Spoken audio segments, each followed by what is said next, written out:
Il-Kummissjoni Ewropea approvat il-Pjan Soċjali għall-Klima ta' Malta li se jimmobilizza 60.6 miljun euro sal-2032. Il-Pjan ta' Malta se familji vulnerabbli u intrapriżi żgħar fit-tranzizzjoni lejn ekonomija aktar nadifa. Minn dan l-ammont aktar minn 45 miljun euro se jingħataw mill-Unjoni Ewropea. Il-pjan se jiffinanzja xogħlijiet biex titjib l-effiċjenza tal-enerġija fid-djar ta' familji vulnerabbli u f'appartamenti ta' akkomodazzjoni soċjali.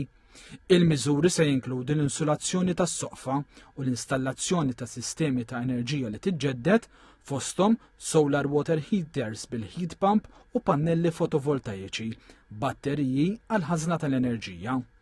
Se jitwessaw ukoll l-għażliet ta' trasport sostenibbli għal aktar minn 30,000 persuna vulnerabbli. Dan permezz ta' servizzi ta' trasport fil-komunità bib-bib.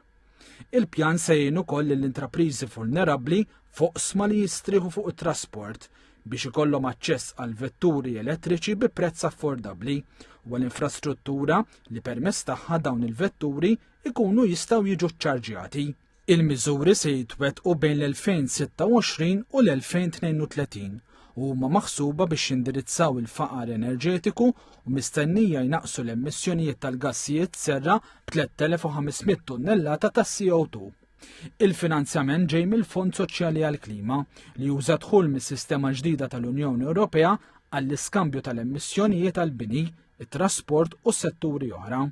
Il-Kummissjoni qalet li l-Pjan ta' Malta jindirizza b'mod adegwat l-impatt soċjali ta' din is-sistema. Fi stqarrija, il-Kummissjoni Ewropea qalet li Malta tkun tista' titlob l-ewwel pagamenti la darba tibda l-implementazzjoni u jintlaħqu l-ewwel riżultati ta' dawn l-investimenti.